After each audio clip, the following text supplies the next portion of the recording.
Go. All right.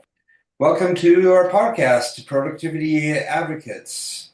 Um, this is what comes out of a mechanic's mind that has an industrial or master's degree in industrial and organizational psychology. Today we're talking about surveys. Surveys are quite interesting. We just went to a HR conference and we did a bunch of surveys on surveys. And we talked to a lot of people. And interesting fact, nobody ever implements the information they gain from surveys. A lot of people did surveys, right? And they admitted to it, but not a lot of people implement them. We had a sign behind us that says, implementation of surveys. They're like, well, what's that? I mean, they were almost like, you actually do that? So why do organizations actually ask to employees to do surveys if they're never going to do anything with them? Do you have any thoughts about that, Stephanie? Yeah, I mean, if you're going to do a survey, you're going to have to respond to it. The employees are giving you data and information on what's lacking in the organization. And so if you're not adjusting or fixing or changing things for the better, once you get that information, what's the point in the surveys? Absolutely. And I mean, I believe that it's smart to do surveys because you're actually getting the information from from employees and you're getting their perspective, which I feel is quite important because as a leader, you can't be everywhere at once. And if you are, then that's a show of lack of trust. You're not creating a great culture to be able to thrive in that workplace. And the biggest thing that it goes back to is security for the employees. Um, and if you're not creating that culture of trust for them, that's going to be a big deterrent of having a productive work environment. I put it in the way of an analogy with a car, of course, but we've got cars that come in all the time that people are asking, my car is not running well, and I need to diagnose it. Well, it's probably getting horrible gas mileage. It could be smoking out the tailpipe. It could be overheating. It could be, having a check engine light flashing at them. So we do the diagnostics on it. We recommend uh, certain things for people to do. We actually had a customer yesterday. Their car is making a noise as they turn. Click, click, click, click. That shows that it's got a CD axle that's bad. We diagnosed it. They didn't want to do it. And I'm like, it's to them, if they want to do it or not, if they want to shop around, I don't mind. But they're like, no, we can drive on it for a while, right? And I'm like, oh. So if that breaks, well, that's going to cost a lot more to fix because as the axle comes apart, it's going to whip around and it's going to cause more damage and it's almost a safety hazard. No, they picked it up, drove it away. And I'm like, okay, that's their choice of what to do. But in a leadership position, they're doing exactly what that customer did on their cars.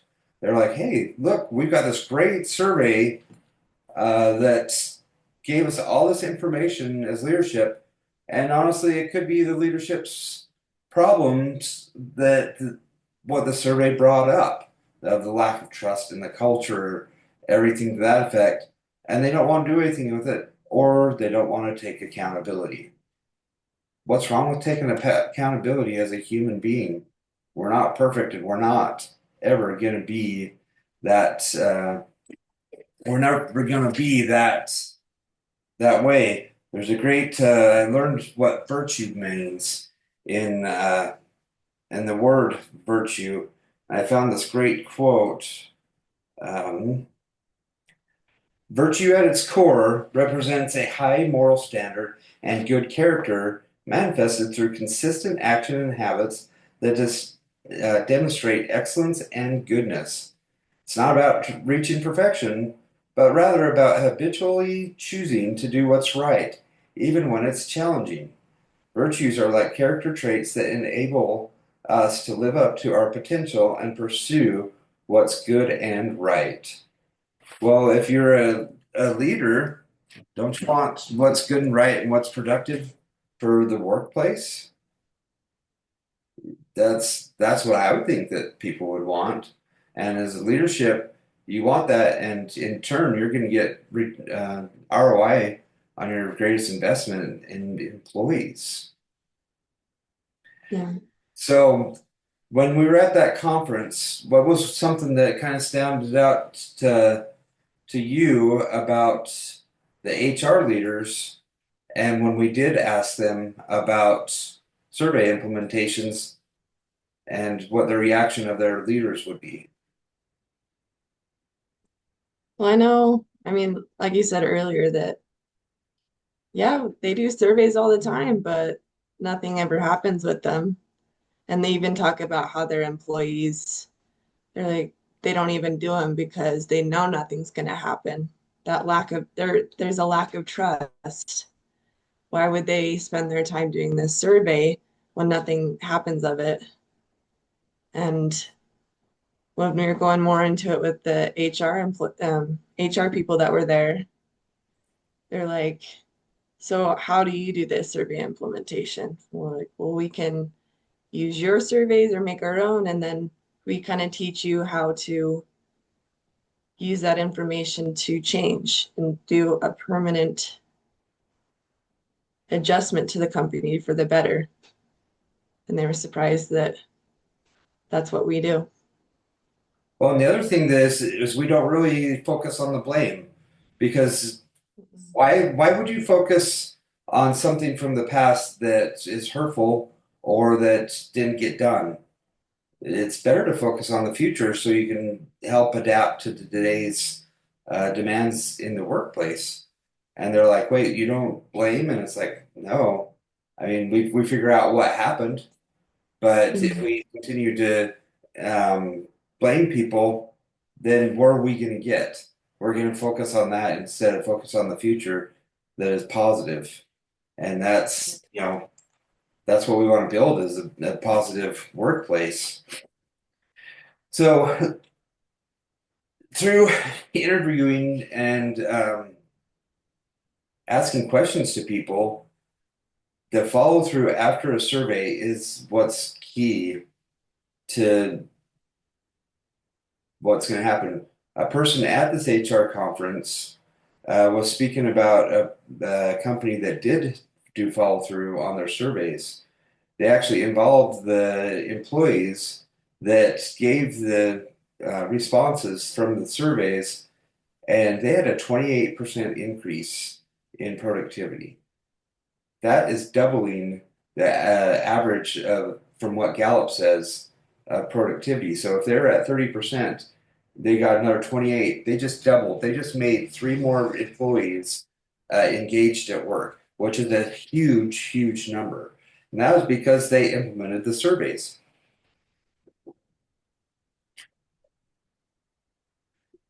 That is a very, very good reaction to surveys and to getting productivity in line and the involving the employees and actually taking action with it. I just like in the cars, I don't understand why people notice a problem with a car. I mean, it's one thing if we have a mechanic shop that's close to us that actually upsells stuff all the time, and people come to us for a second opinion. They're like, "Is this really wrong?" And we do diagnostics on it. We want to find the stuff, and we actually tell them if it is wrong, please go back to that shop. They did the diagnostics; they deserve the work. We're not trying to take away work from another person. 90% of the time, the stuff that the other shop diagnoses isn't bad. And it's not, I don't believe that's healthy. No. And so there is people out there that are just money driven and they're going to tell you, oh, this will fix everything, pay us all this money, and nothing comes away from it. But if you have the data in the survey that shows why you are not productive, what's the right actions to take? Is it going to actually happen overnight that you can make productivity go up? No, a proper change management plan takes months up to years, and it's all about the follow through and the accountability that comes along with it. And so, for a leader to say overnight, "Oh, well, is this gonna be is this gonna be something that takes effect immediately?" Well, it depends on the people in charge that allow it to. And that's the biggest thing is leadership has to follow through with their actions. I had one organization that I talked to that they had somebody come in and they said, you need to be more positive and you need to put it on the walls. So they put all these great sayings on the walls. We empower you. We're there for you. Well, I interviewed some of the employees after, and they're like, they actually got more micromanaged on us, and they watched over our shoulders, made sure we were doing everything right. That lasted about 3 or 4 months, and then those signs came down because the action Hmm. behind it was not, they didn't follow through with what they said. So as a leadership, you can't have empty promises.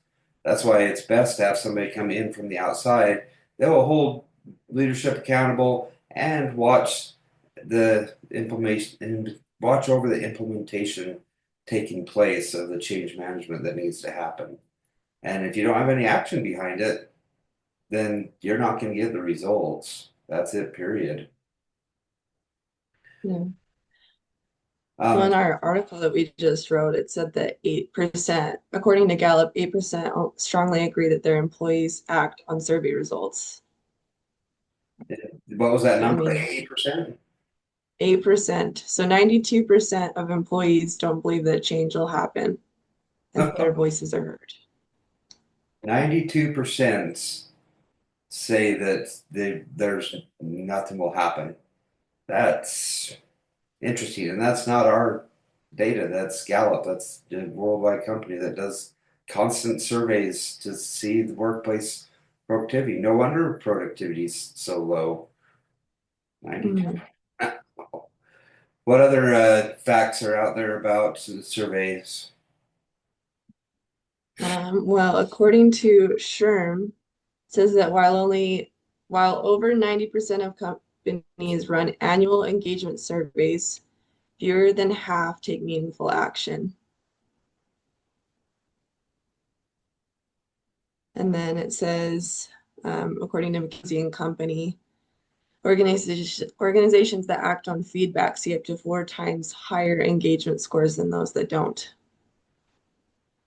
So the thing is I mean, from these things that you're saying, is people that take action get huge results.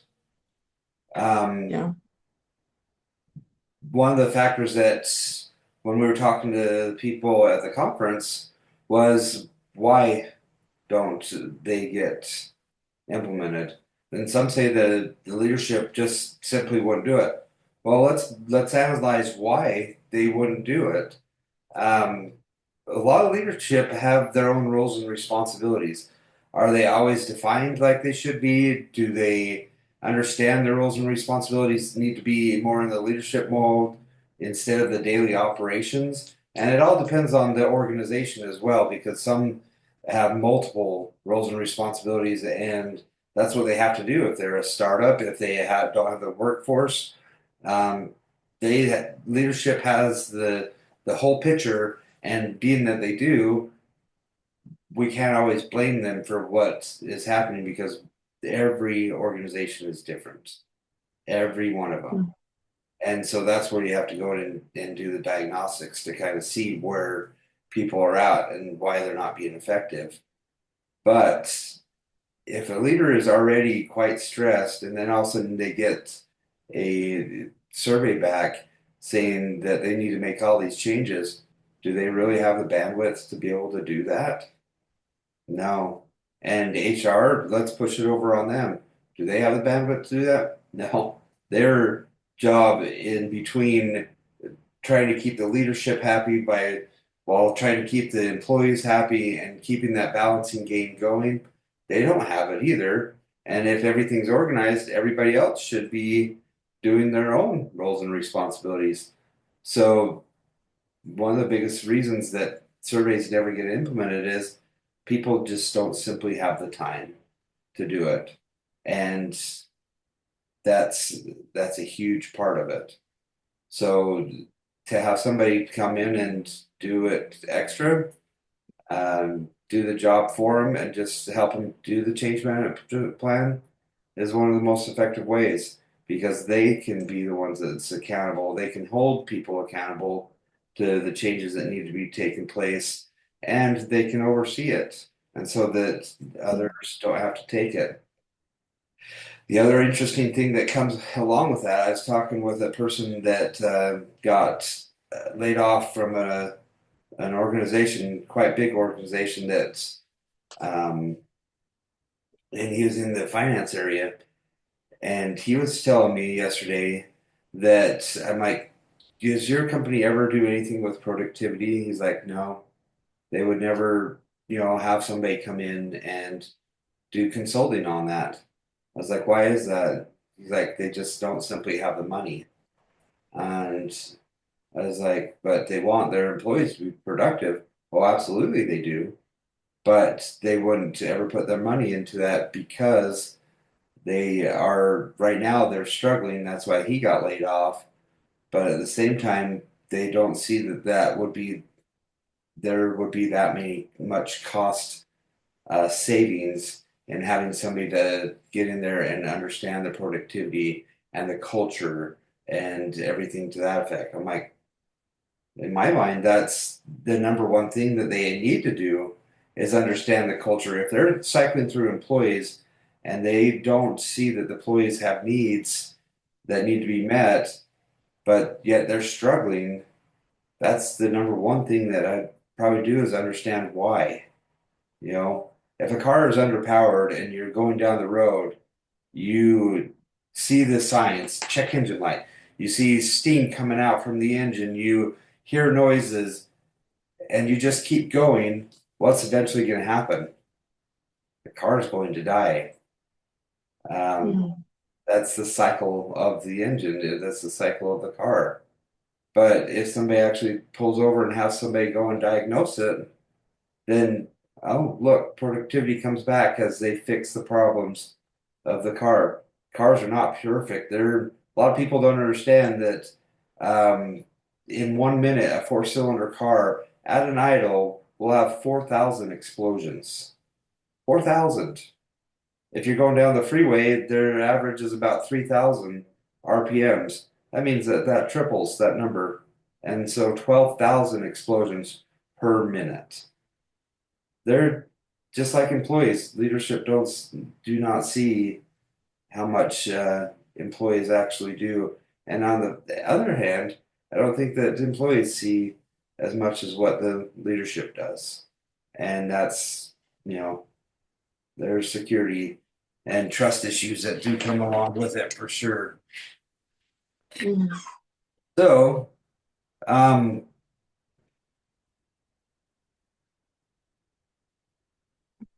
as we kind of conclude this podcast, what are your thoughts on the overall process of survey and the implementation of them? I think it's important to just be transparent and to follow up after the survey. I mean, tell them, kind of sum up the results that you got. Like we, um, we added all up the statistics and stuff that you provided us in this surveys, and we see that A, B, and C are our issues. And as we go on throughout the year, that we're going to start implementing such, and such to try and turn the A, B, and C around. Well, and the thing is why you do in surveys is you see uh, that your organization has a check productivity light is what I call it, just like a check engine light in a car. And you see that there's an issue and you want to figure it out, but how to do it and being humble enough to do it, it's just interesting how many people know that's not the problem. All right. We've had customers come in and we've diagnosed cars and we found the exact no, it's something else. And we've had customers call us before and say, I want this replaced. I had a customer once come and say, I need my batteries replaced on my truck. I was like, do you want me to diagnose it? Nope. I just want the batteries replaced. The batteries are dying. Well, so we replaced the batteries. They came back like a day later and they're just like, my batteries are still dying. I'm like, would you like me to diagnose it now? Well, yeah. Yeah, it turned out to be an alternator. The batteries were never bad. I did exactly what the customer wanted them to do, and that's what they thought that it was. Were they mechanics? No. They just, read it on the internet. Oh, this says that this is the most common problem with this. Oh yeah, if a check engine light comes on and there's a code on it, it could be 5 to 10 different things. I've got a car right now that I'm trying to diagnose that's been in for more time than I want to say, and I believe I got a bad part. I've spent so much time trying to diagnose it, and I've replaced the part that I believe it is already, and I believe I just got a bad part. Things happen in life and in the workplace that has to be constantly monitored. And that's why you do think about your systems. Is there a check productivity? Like what are the different possibilities in the diagnostic tree that productivity is an issue? I do you understand how much productivity is costing you and the lack of it? Most people don't have their finances organized enough to even see that they are lacking in productivity. Some leaders are on the ball and do have it all organized. We talked with one person that they said that they're at their 140% of their productivity level. They work 3 hours a day, and they're quite proud of that aspect. That it's like I can do my job in 3 hours. I get in at 8 and I'm done by 11. And according to the productivity that the matrix that the company has, he's at 130, 140% constantly, and his employers love him. And it's like, what is he doing for that other 5 hours? There just proves the fact that even though he says that he is productive, he's only working 3 hours out of his 8 hour day. So is he being productive? No, not according to their standards, he is. So just to summarize, surveys are important. Employees are important as um, the working person in the organization. They are the ones that actually bring the money in that drives that company forward. If you don't listen to their check productivity lights, then you're costing yourself a lot of money within an organization. And one of the big things to take away from it is stop talking and start listening. They will tell you what they need to know and what they need in the workplace. The next part is take action and help the organization move forward by realizing employees are your greatest investment. So, with that, anything else on survey implementation, Stephanie? I just love to hear from our listeners. Have any of you ever been part of a company that nailed their survey process or even one that dropped the ball? Yeah, absolutely. Put them in the comments and email them to us. Go to productivityadvocates.com. Our email's at the bottom. And if you have any questions for us, email us as well. We'd love to hear them. So thanks for your time, Stephanie, and we'll talk again. All right. It's so interesting to even talk about it. I'd love to talk to more people and interview more people. This week I talked to a person that is working with NASCAR, and he was saying that the NASCAR leaders are realizing that there is something not right within NASCAR as a whole. They Mhm. He was telling me that they're having some major um, things and try and rework it. I talked to somebody that was in the Army this week that's full-time Army, and he says that the Army training on resilience is off, and people are coming out of the Army depressed. And I'm like, that's because the Army teaches you that you have to be in Army mode all the time. It's like, no, you actually have to do your training. When I was a firefighter, there were some scenes that we went on that I was just like, oh my, I went away from it and I'm like, did I just do that? I mean, we had somebody hit by a train. We had to go pick up all the parts of that person, and it was not, no, was not the best thing. You know, your husband, Mhm. he goes through it. He sees things, and he's got to be able to switch modes. Um, so yeah, it's quite interesting. I wish people would be a bit more adaptive to other people's situations and understand their Yeah. individuals. So, all right. Anything else? Mm, I think so. I haven't fixed that photo yet, but I'll do that either tonight or tomorrow.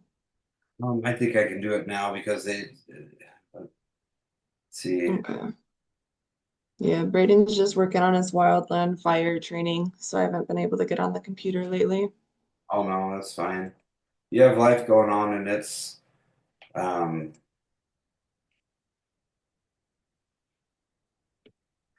it's interesting how many people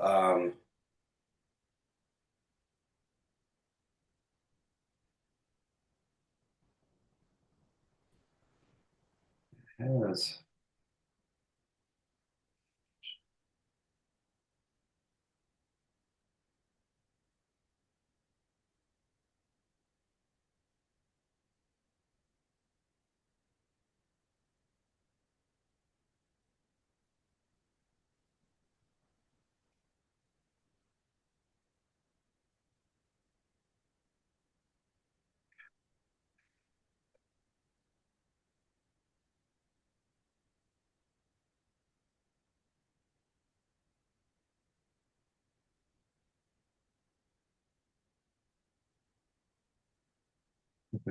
I had to tell it that it came back and it said you're limited on time, and I just said the limit of time is reset. It's been 2 days.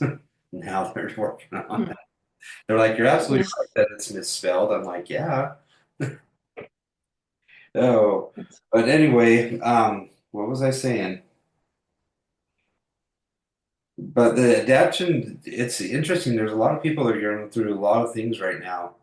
And if we don't learn how to adapt, and it's not like one or two things. I was talking to my brother George and his family. Um, you know who Cooper is, Sarah's oldest boy? Mm-hmm. His wife Emily was pregnant and she was 15 weeks along and lost her baby this week. And it's I just know. devastating. And their grandpa is losing it, and he had a back surgery, and he can't walk now, and his mental status is just going downhill like big time, and he's starting to get angry, and he's not pleasant to be around. Um, Mhm. it's just interesting all the little things that people are going through. And it's not like one, it's like three or four things. And if we don't learn how to adapt to things and just take one bite at a time, I mean, with the shop, it's starting to get stressful because I'm just not sure what will happen if it continues. I have faith, but I'm showing lack of faith, you know, honestly, if you analyze the situation, because I'd like to know what our future is. I thought our future was pretty sealed up when Hunter was coming to work with us. His parents were like, "That business isn't going to stay in business." It's like we are busier now and doing better now than we ever have. Our business is very, Mhm. very good, and we found places to rent that would totally do, but they only have three or four parking stalls. That's how many employees we have, And so we can't take a shop on that. I mean, we had 12 cars dropped off the other day, and so we've got to find a place that can handle our volume of vehicles. And Mhm. we did finally get a hold of the one guy that we were trying to for the last week or two, and we don't. I'm not very confident that he'll let us in because we are dirty. We're a mechanic shop, and we can try and keep things clean, but his building is nice and new, and Mhm. I could see that he wouldn't want us in there. And so we're limited on where we want to go, and I don't know. I want to do everything possible to keep it going, and people are like, "Why don't you move south to Payson?" Payson, if we move south, we'd lose a lot of clientele from Springville to Provo because people won't Mhm. drive to Payson. They won't drive that next other 10 minutes to come down. And so we've got to Mhm. like from Springville to Provo, maybe Orem, and think out of the box. We'll see what happens. So, so Brain's doing wildland training right now. Yeah. They were supposed to have another like a class today, but only four of them have it done. So he'll have to wait until November to do the class, and then he'll have the. Did you say it was a red card, Braden? Yeah. No, that's So cool. yeah. I like wildland. Well, wildland's kind of fun. I spent about 4 or 5 days on a wildland fire that was in Cedar City Canyon. It was back in 2010, and um, it was awesome. It was so much fun. It was hard work. I mean, you went home and you were out because you pretty much get up in the morning by 6, you're gone by 7, and you come back depending on what time of year it is. But we got back around 7 or 8, and we were pulling hose, hiking, spraying fire. I mean, there's a lot of cool aspects about it, but I was beat by then because just not conditioned for it. Then we hiked Mm, everywhere. I had to, I so bet. yeah. But yeah, I got that image. I think I'll send it to you and see if that looks good because then I'll just post it. Okay. But but yeah, do what you can. Like I say, this next month is going to be interesting because I'm hoping that we find somewhere or hoping that our landlords will let us stay another, 60, 90 days because we do have a shop that could be coming available in January that would be perfect for us. Has four Mm, bays that have lifts in them already and it has lifts out back.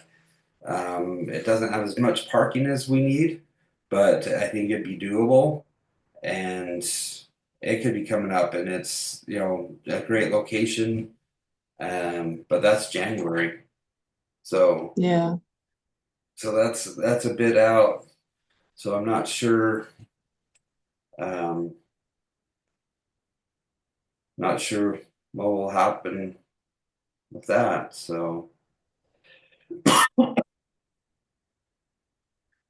all right. Yeah. Well, are the girls around? Are they up yet? Brayle's still asleep. Grace is up if you want to see her. Yeah, I'd love to see Grace.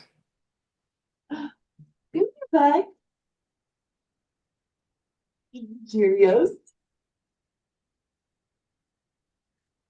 Hey Grace, what you doing? Huh? There's some big smiles, huh? Look at those big smiles. Oh, yeah. Yeah. She was just talking to herself this morning in bed. Yeah. Yeah. That is funny. Oh, she's cute. Brightens my day Yeah. just to see her. And you, of course, but yeah, it just Hi Grace. No, there's no love like grandkids. Oh yeah. No, it's good. Like I say, it's just fun to see that you guys are thriving, doing good, smiling, and yep, things are good. I Yeah. mean, things are good in the world. Just little things that try to hold you back. That's a big thing. Yeah. Hey Braden, how's it going? Going. How are you? Doing good. Doing good. All right. Well, I Good. will download this video and get it on our YouTube channel, and we'll talk again. Okay, sounds good. We'll see ya. Yeah, have a good day. You too. See ya. Bye.